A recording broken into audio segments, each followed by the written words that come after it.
Assalamualaikum Barai, selamat datang kembali di Guru Gumbul Channel. Sekarang kita ada di episode 130 dalam kajian tentang sejarah. Kita akan membahas tentang salah satu tema sejarah yang dilupakan padahal begitu penting. Saya sampai sekarang juga tidak tahu secara pasti kenapa pemerintah melalui dinas pendidikannya tidak pernah menyampaikan kurikulum yang sangat penting ini di sekolah. Tema ini adalah salah satu tema dari requestan Baraya di bawah, karena banyak sekali yang meminta saya untuk bahas tema-tema sejarah. Nah, sekarang saya akan sampaikan tentang tradisi bahari di Indonesia. Baraya begini, sebelum kita lanjut, saya pengen menyampaikan bahwa masalah orang Indonesia dari zaman dulu sebelum kenal Indonesia sampai sekarang, masalahnya adalah sama. Satu di antaranya adalah bahwa orang Indonesia itu tidak suka membaca dan tidak suka menulis. Jam baca kita kurang dan karya tulis kita juga jauh lebih kurang lagi.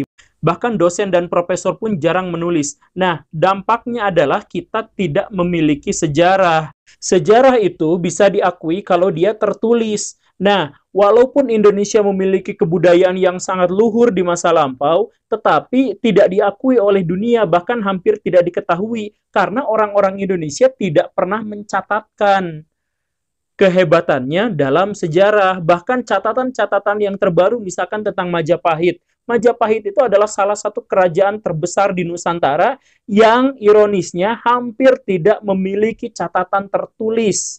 Cuman 2 kitab saja, itu pun penuh dengan mitos. Dalam tema sejarah bahari sekarang, saya akan sampaikan kepada Baraya, mohon di-share bahwa kita memiliki peradaban agung di masa lampau. Ayo kita mulai.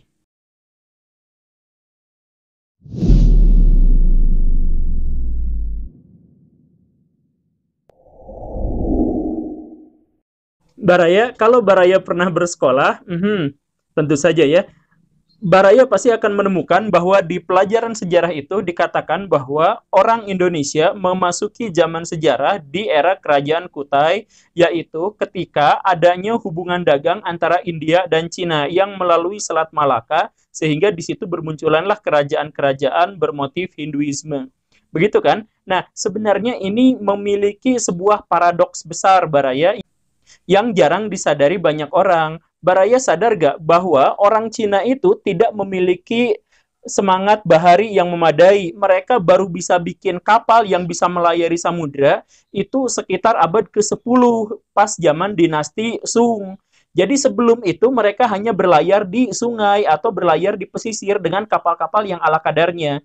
Kemudian kita masuk ke India. Di India bahkan lebih mengerikan lagi karena India itu adalah kebudayaan darat, kebudayaan orang-orang yang sangat takut pada laut.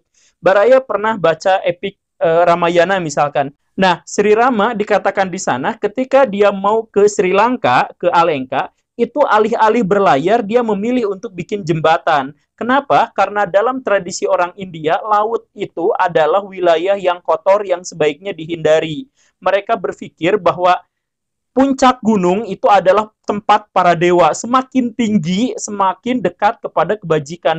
Sedangkan semakin bawah, itu semakin jauh dari kebajikan. Makanya laut, tempat terendah itu dikatakan sebagai sumber dari setan segala macam yang jelek-jelek.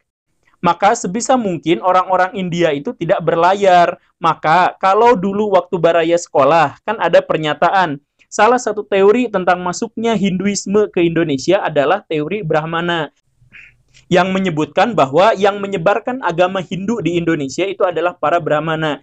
Tetapi teori Brahmana itu punya kelemahan, yaitu dikatakan bahwa para Brahmana itu secara tradisi tidak boleh nyebrang lautan atau tidak boleh pergi ke tempat yang jauh. Begitu kan? Nah, disinilah paradoksnya. Kalau orang Cina tidak memiliki budaya bahari, budaya maritim, karena mereka takut sama kekuasaan Raja Naga Laut Timur, dan kalau India juga tidak memilikinya, lalu apa yang menghubungkannya?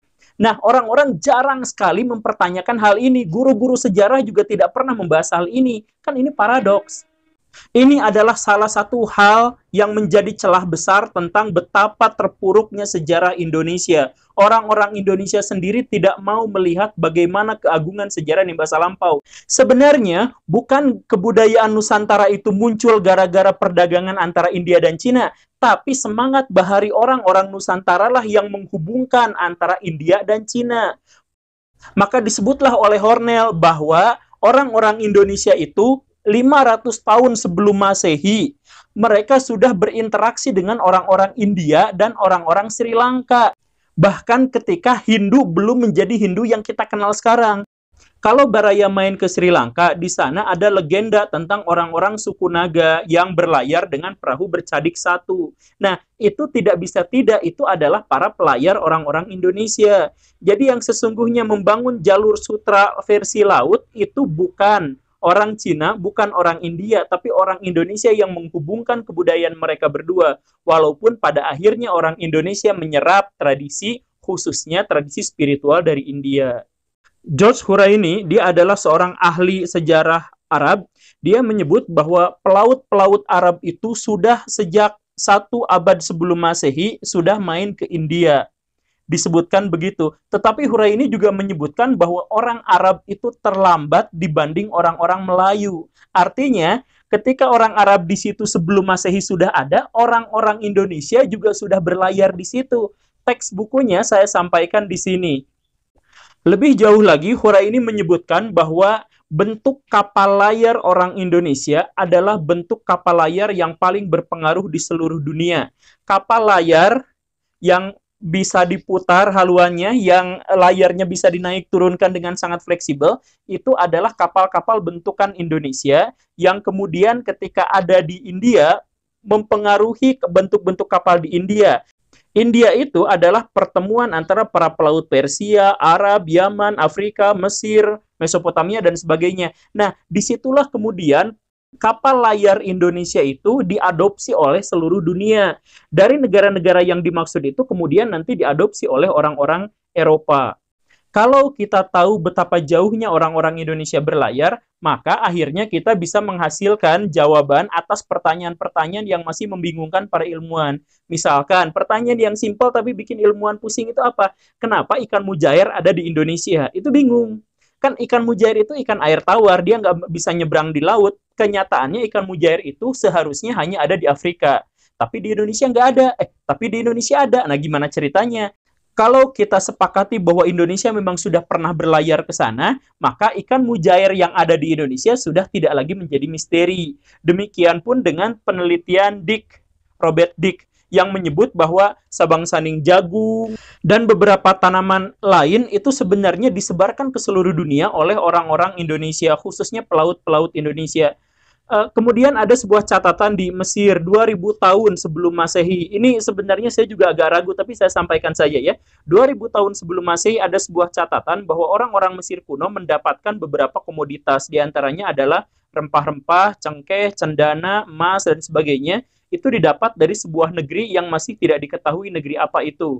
Sampai Giorgio Buccellati menemukan bahwa di Mesopotamia ada sebuah kendi kuno yang di dalamnya ada fosil cengkeh. Baraya, cengkeh itu adalah tanaman khas Indonesia, endemik Maluku. Sekarang memang sudah tersebar di mana-mana, tapi di dunia kuno dia hanya ada di Nusantara, di Indonesia. Artinya, kalau di Mesopotamia sudah ada cengkeh, maka kemungkinannya dua. Orang Mesopotamia yang datang ke Indonesia atau orang Indonesia yang datang ke sana. Berhubung orang Mesopotamia juga dikenal tidak memiliki pelayaran bahari yang memadai, tidak memiliki budaya maritim yang memadai, maka dipastikan orang-orang Indonesia lah yang mengekspornya ke sana. Kenapa harus orang Indonesia? Karena kapal bercadik Indonesia itu sudah ditemukan di India 500 tahun sebelum Masehi. Yang dengan demikian, maka kita bisa simpulkan bahwa orang Indonesia lah yang mengekspor ke sana. Jadi, ada tambahan lagi. Baraya yang Kristen pasti Baraya kenal sama kitab Satu Raja-Raja. Nah, di situ ada cerita tentang Raja Salomo yang mendapatkan emas, 400 talenta emas. Kemudian dia mendapatkan bulu burung merak, kayu cendana, rempah-rempah, dan sebagainya. Kombinasi antara emas, bulu burung merak, kayu cendana, dan kera itu lebih enak, dan gading ya, itu enak kalau ditemukannya di Indonesia. Ah, masa bisa begitu? Ya, saya juga bilang sama Baraya tadi bahwa saya tidak terlalu percaya tentang hal ini, tapi saya terbuka untuk ini. Berarti Nabi Sulaiman atau Raja Salomo itu punya hubungan dagang dengan kebudayaan Indonesia. Apalagi Raja Salomo atau Nabi Sulaiman pada waktu itu mendapatkan emas dari negeri yang disebutkan kaya akan emas, di situ ya, di kitab Raja-Raja, dan tanahnya sangat subur. Ditambah kenyataan bahwa Nabi Sulaiman itu perjalanannya 1 tahun untuk sampai ke sana. 3 tahun disebutkan di sana, tapi para penafsir bilang maksud 3 tahun itu adalah 1 tahun dan nunggu angin dan lain-lain itu 2 tahun gitu. Jadi perjalanan 1 tahun. Apa kira-kira daerah yang jaraknya 1 tahun dari Israel dan punya tanah yang sangat subur dan punya banyak emas, punya cengkeh, punya gading, punya kera, punya bulu burung merak, punya kayu cendana? Kira-kira sih harus Indonesia. Nah, sekarang kita datang ke Cina. Di Cina itu ada seorang Wancan. Dia menceritakan bahwa orang-orang Jawa sudah terbiasa untuk berlabuh di pelabuhan-pelabuhan Cina. Kapan itu? Di masa dinasti Han.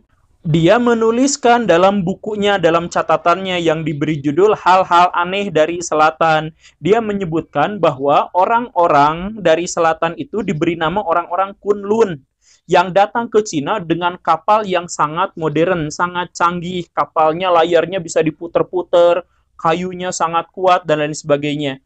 Orang Cina tetap tidak mau berlayar sampai akhirnya berabad-abad kemudian mereka mengikuti dan kemudian memodifikasi konstruksi kapal yang ternyata diketahui sebagai kapal Jong Jawa. Oliver Walter, seorang sejarawan, juga menduga bahwa sejak abad ke-5 Masehi, orang-orang Cina dan orang-orang India itu ketika berdagang, mereka tidak sungguh-sungguh berdagang, tetapi mereka menggunakan jasa orang-orang Nusantara. Maka dia sebut terindikasi kuat bahwa para pedagangnya, ojolnya, itu adalah orang-orang Nusantara. Nah, sekarang saya punya rekomendasi buku ini di Kred. Dia awalnya penasaran pas main ke Madagaskar, kok bentuk mukanya gini. Kemudian pas ngobrol-ngobrol, dia menemukan ada banyak kesamaan bahasa yang ia juga temukan di wilayah Nusantara. Maka setelah ditelusur-telusur, diketahuilah bahwa bukan hanya bahasa Madagaskar yang sama dengan beberapa wilayah di Nusantara, tapi hal yang lain, alat musik.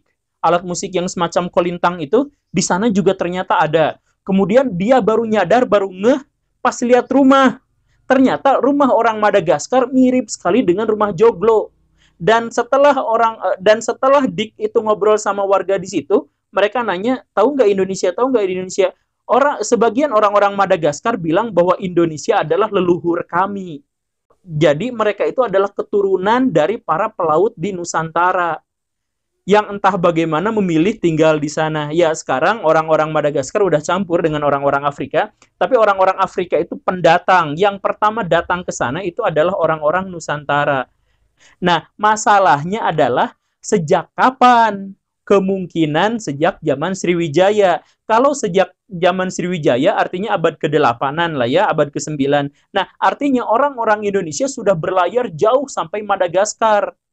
Ketika kemudian Robert Dick ini berpikir lagi dan melakukan penelusuran lagi, dia lebih kaget lagi karena pengaruh Jawa, pengaruh Nusantara itu bukan hanya ada di Madagaskar, bukan hanya ada di Afrika, bukan hanya ada di Ghana yang kemudian dia ketahui juga, tapi hampir di seluruh dunia.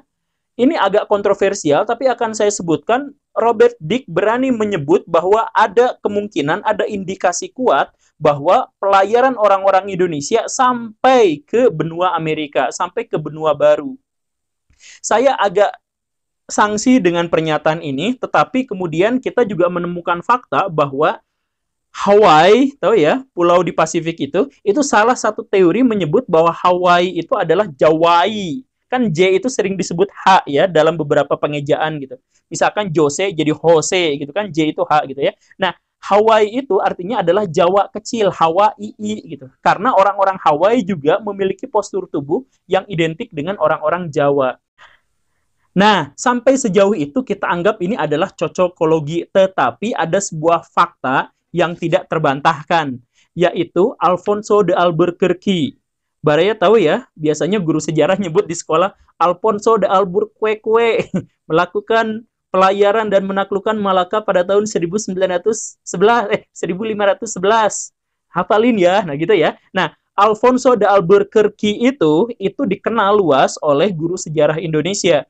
Tetapi sedikit sekali yang pernah mengetahui bahwa dia pernah menulis surat pada rajanya, Raja Immanuel. Saya sudah menaklukkan Malaka, bla bla bla bla bla, dan saya sudah bertemu dengan para pelayar Jawa, bla bla bla bla bla, dan saya menemukan di peta Ini pengakuan ya, pengakuan Alfonso de Albuquerque. Saya menemukan peta dari orang-orang Jawa bahwa Portugal itu sudah ada di peta Jawa. Selain Portugal, juga Tanjung Harapan, Cina, Jepang, itu sudah ada di peta Jawa. Lebih mengerikannya lagi, ini laporannya di situ disebutkan, Brazil. Brazil ada di peta Jawa. Robert Dick menyebutkan seperti itu, dan kemudian dalam catatan surat Alfonso de Albuquerque juga menyebutkan seperti itu. Kan jadi galau. Alfonso tidak terkejut, tetapi pelayar-pelayar Portugis awalnya ketika dia sampai ke Tanjung Harapan, Afrika Selatan, mereka terkejut karena mereka menemukan banyak sekali orang-orang berkulit coklat. Ketika ditanya, kamu orang mana? Kami orang Jawa.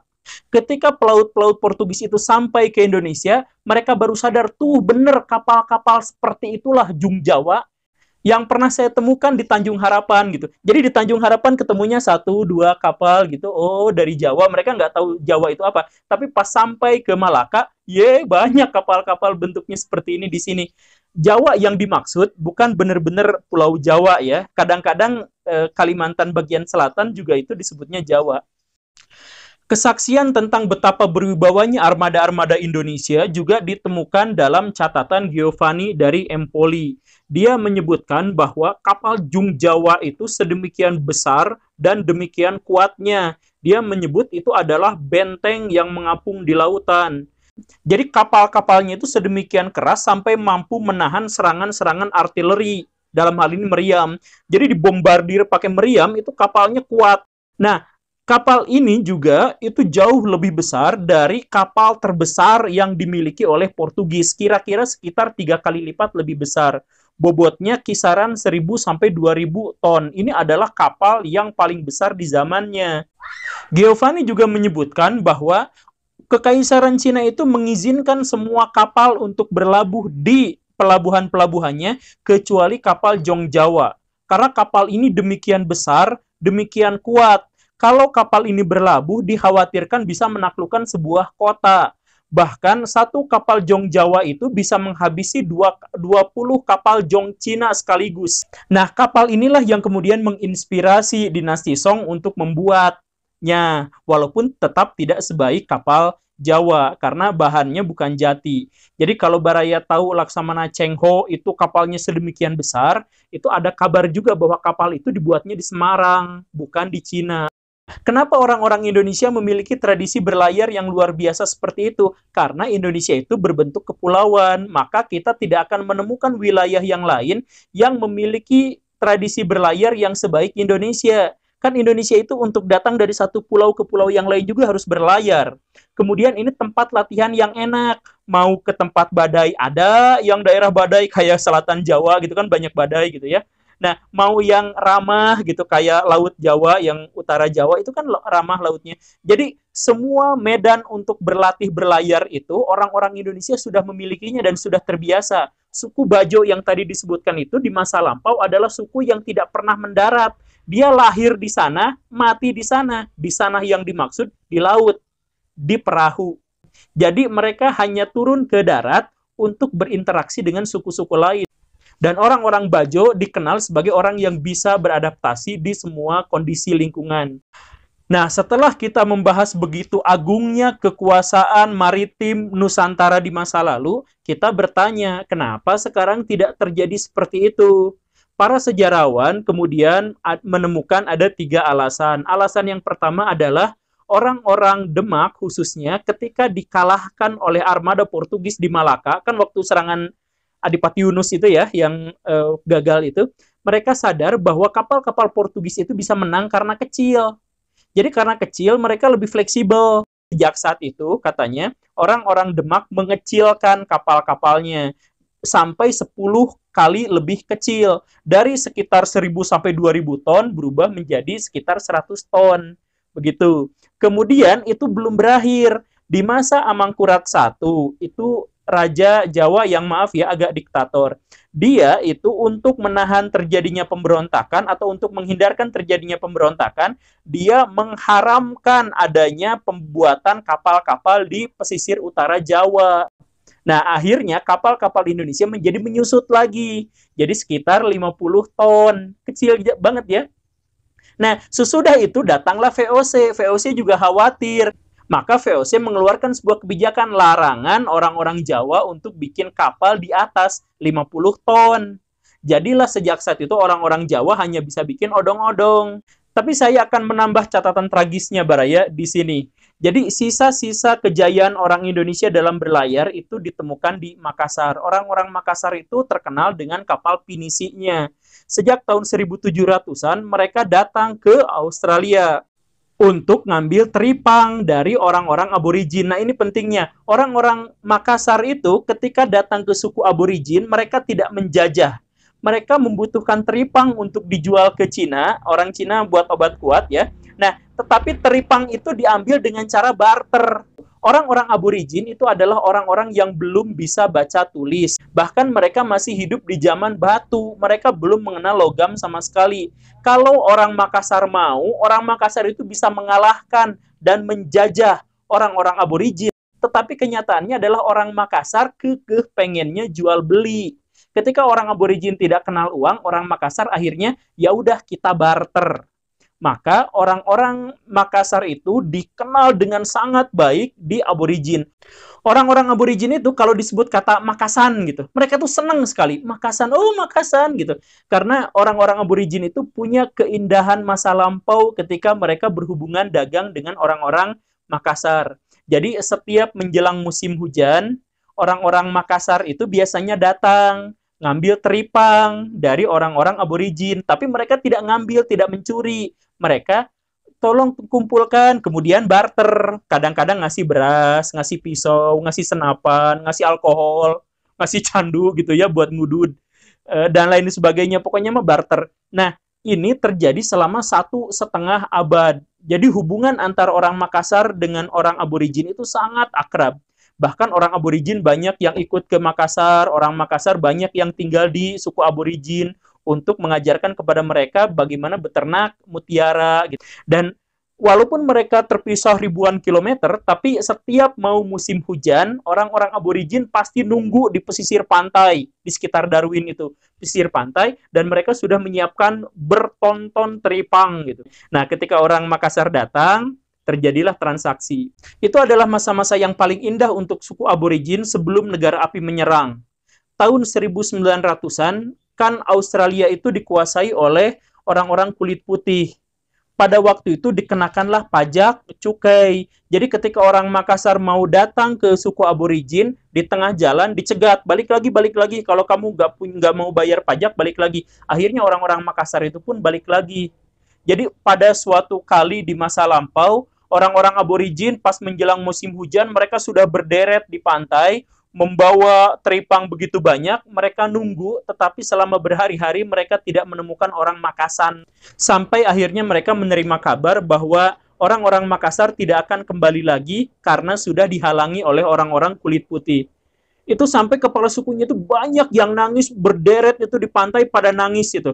Mereka masih menunggu lagi sampai beberapa hari, berharap ada orang Makassar yang berhasil lolos aja masuk, setidaknya untuk mengucapkan kalimat perpisahan gitu. Apa hak orang-orang Belanda itu maksudnya orang kulit putih, sampai menghalangi hubungan dagang antara kami dengan orang-orang Makassar gitu. Jadi itu adalah sebuah perpisahan yang sangat tragis. Dan kalau Baraya datang lagi ke wilayah Australia bagian utara, kemudian ngobrol sama orang aborigin, maka Baraya pasti akan kenal bahwa di sana banyak sekali jejak-jejak peninggalan orang Makassar dalam bentuk nyanyian, tarian, legenda. Dan bukan hanya buat aborigin, tapi itu juga adalah akhir tragis bagi budaya maritim di Indonesia. Sejak Indonesia dijajah, kita tidak lagi memiliki budaya untuk melaut. Jadi, kalau penjajahan itu merugikan, maka salah satu yang paling merugikan di antara dampak penjajahan adalah kita tidak lagi memiliki tradisi untuk berlayar. Oke, Baraya, itu saja. Saya harap video ini di-share karena ini adalah bagian dari tradisi masa lalu kita yang jarang sekali didengar. Terima kasih karena sudah menyaksikan. Tonton episode saya yang lain. Saya Guru Gembul. Assalamualaikum warahmatullahi wabarakatuh.